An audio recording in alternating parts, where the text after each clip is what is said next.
Hey guys, I appreciate y'all stopping in to visit with me today. And today we're going to shoot a little video, and it's going to be on Kentucky HVAC license requirements and what we need to do to obtain said licenses and to maintain said licenses.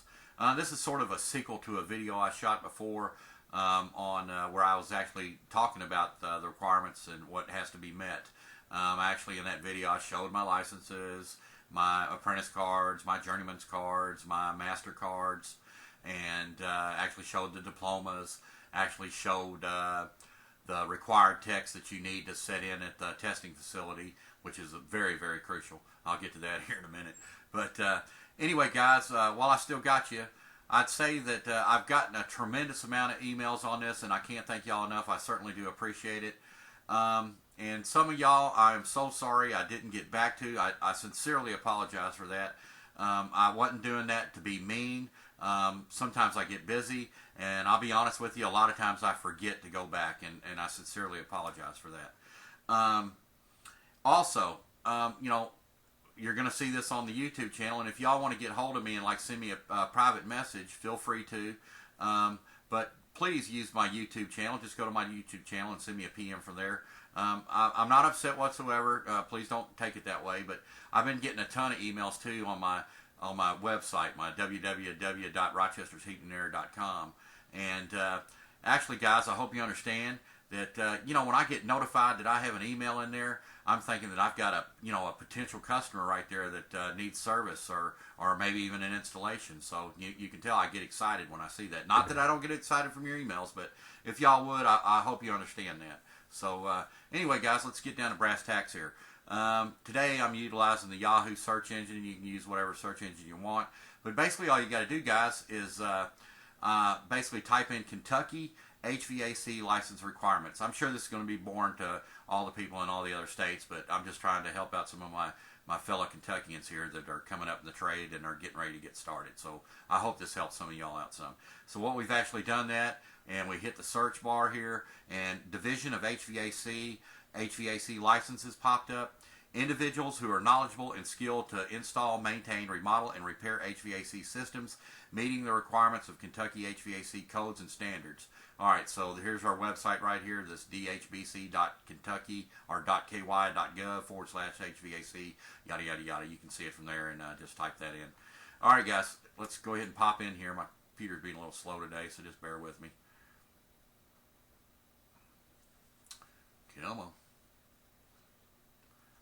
Come on, it's supposed to have that 2.0 here.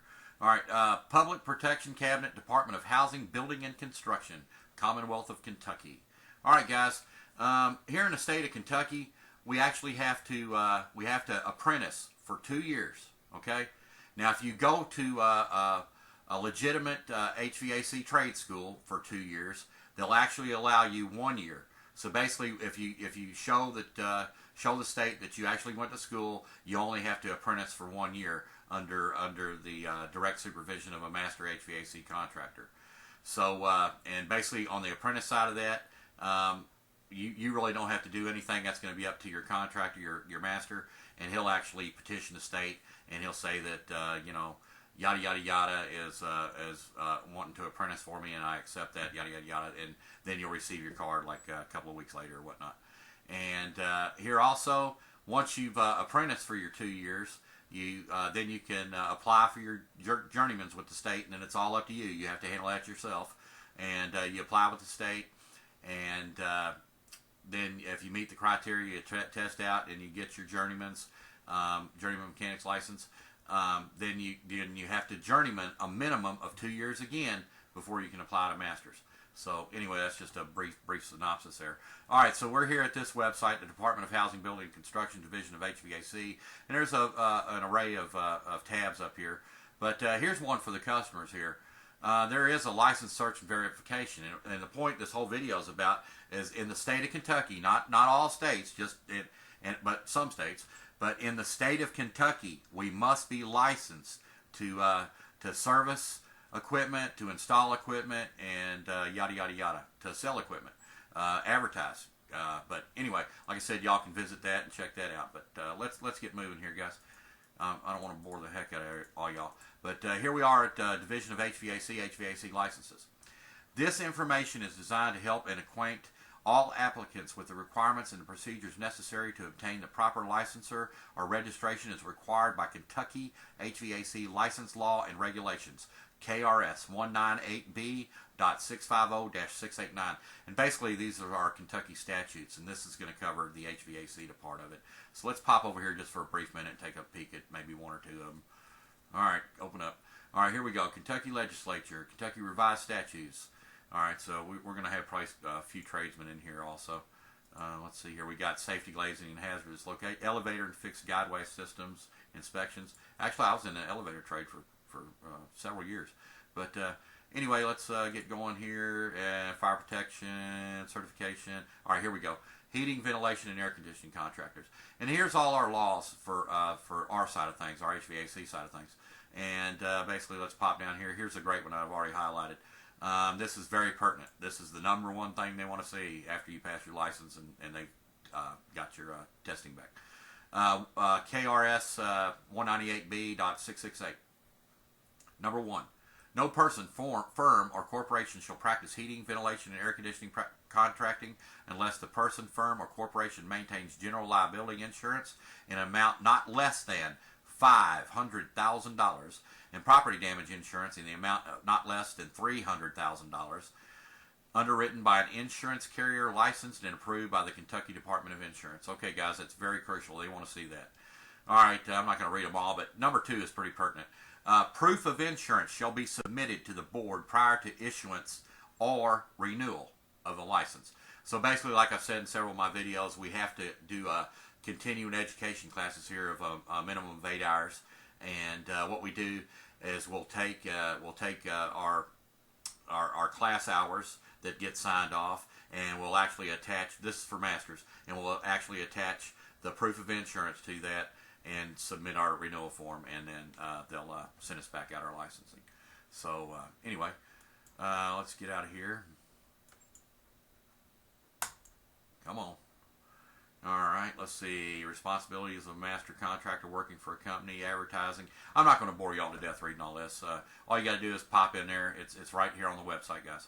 But I do suggest you read each and every one of these, okay? All right, let's get down here. Apprentice. Individuals in the process of learning the heating, ventilation, and air conditioning, HVAC trade, must be under the supervision of a master HVAC contractor and must be under the direct supervision of a journeyman HVAC mechanic. The application must show the signature of the master HVAC contractor. So basically, when you're working out in the field as an apprentice, you have to be with the master, with a journeyman HVAC mechanic, and the journeyman HVAC mechanic must be directly under the master. So let's continue on. Guys, I don't want to step on anybody's feet, and I apologize if I do here, but this is just, I don't understand this. Limited journeyman HVAC duct mechanic, limited journeyman HVAC installer. That's redundant to me. That's an apprentice, if you ask me. But anyway, I'm sorry if I hurt anybody's feelings. I'm just thinking to myself, if you took that much time and dedicated yourself, why not go for this one? Journeyman HVAC mechanic, baby. All right.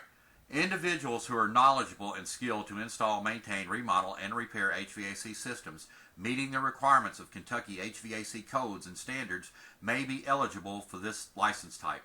A journeyman mechanic may work independently within the range of the license under the supervision of a Kentucky master HVAC contractor, that's what I am. So basically I carry both licenses. I carry a dual license. I carry my master HVAC contractor's license, and I carry a journeyman HVAC mechanic license. Okay, master HVAC contractor. Those individuals who desire to contract for and engage in the business of HVAC contracting and are familiar with the requirements of Kentucky HVAC law, codes, and regulations may be eligible for this license type. Applicants must hold a valid Kentucky journeyman HVAC mechanic license for not less than 2 years to be considered. There we go, the 2 years again. See below for additional application requirements. Master applicants must verify that they have held a journeyman HVAC mechanic's license, not a limited duct or installer license for at least 2 years and been under the direction and general supervision of a master HVAC contractor. And y'all can pop on that, and each one of these goes into more detail. But all right, guys, that's a little bit about that. As for testing and getting prepared to take your journeymans or your masters, we've got some testing information here. So let's pop on that real quick. All right, come on, open up. All right, so basically what they're telling us here is to contact Pearson View. That's that testing facility, and you'll schedule your test, and you should be able to ask them all kinds of pertinent questions. Point being here, though, call them up. Don't think, just call them. Trust me, and this is the reason why I'm getting back to what we were talking about at the very first of the video. I actually got all my testing textbooks, and I studied them, and it took me almost a year, and I really wanted it under my belt. By the time I was prepared, I thought I was prepared to take my test, I called, it wasn't these people here, it was another testing facility. It was when these people came along. I called the testing facility, and they told me that they've just upgraded the textbooks, and you have to walk in with the exact textbooks that are mandated by the ICC, okay? And so I had to eat $500 worth of books. I could have said heck with it, but I was determined to get my master's, so I ate the bullet and went out and bought $500 worth of new books. So, but anyway, that's just my bitching for the day there. Okay, all right. You must have the following information available at the time you're registering for the Code Council computer-based examination, IDs, yada yada yada. Y'all can read all this. Let's see, the approved references, and these approved references here are going to apply to the journeyman as well. The only thing that wouldn't apply would be the Kentucky Business and Law, but you're going to need your 2006 International Mechanical Code Book, 2009 NFPA 54, Modern Refrigeration and Air Conditioning 18th edition, and Refrigeration and Air Conditioning Technology 5th edition. I think it's either or on these two, the Modern Refrigeration and Refrigeration Air Conditioning Technology. I also had to have NEC, the National Electrical Code, 2005. It looks like they've changed it up a little bit. But looks like there's, on my particular test, I had 100 multiple choice questions. My exam cost $100, and it was open book, 4-hour test limit. Okay, you're going to go to yourself, 4-hour test, and I've got open books? Oh, man, I ain't got to study that. I'll get right in there. Dude, I tell you what, buddy, if you don't know that, know your codes and your regulations, dude, that 4 hours will be up so fast it'll make your head spin. You'll be, oh my goodness, your head will explode. But anyway, getting to that point, you can actually tab these books. But I suggest when I took my test, I was able to do it. So that's another thing I suggest you call. But I'm pretty daggone sure that you can tab your books and you can actually write a minimum amount of notes and stuff in there. And but they're going to look through your books to make sure you ain't got no cheat sheets and all. But I drew out like my ohms chart and a few other things. I drew out all kinds of stuff in there. But anyway. Kentucky Business Law, that's what you need for your master's. That 30 multiple choice questions, $60, hour and a half on that one. Kentucky Journeyman, yada yada yada. Like I said, most of these books are going to be the same. However, it looks like they're requiring an HVAC duct construction standards metal and flexible 3rd edition here. So I guess you can walk in with every one of these books. Okay, but all right, guys. Anyway, let's see. Get out of here. Try to. Like I said, my computer's acting up here. Okay, let's see if we can find anything else pertinent. ICC Exam Information Bulletin. Okay, guys, this is what you might want to download this and make yourself a hard copy of this. Come on, open up. Come on.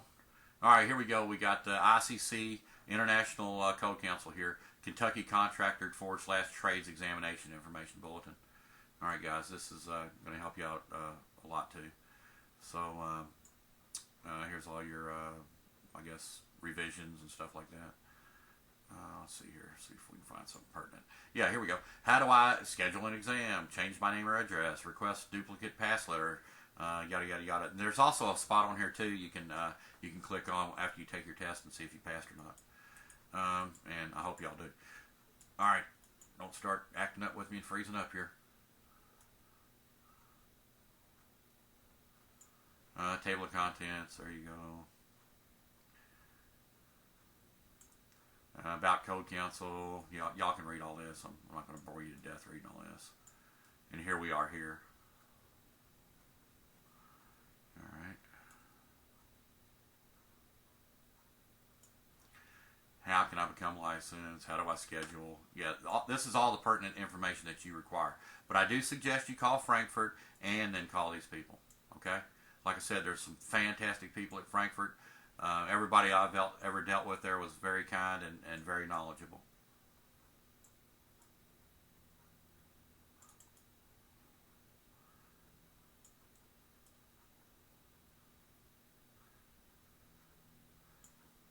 Alright guys, like I said, I'm not going to bore you to death with all this. Okay, let's pop out of here.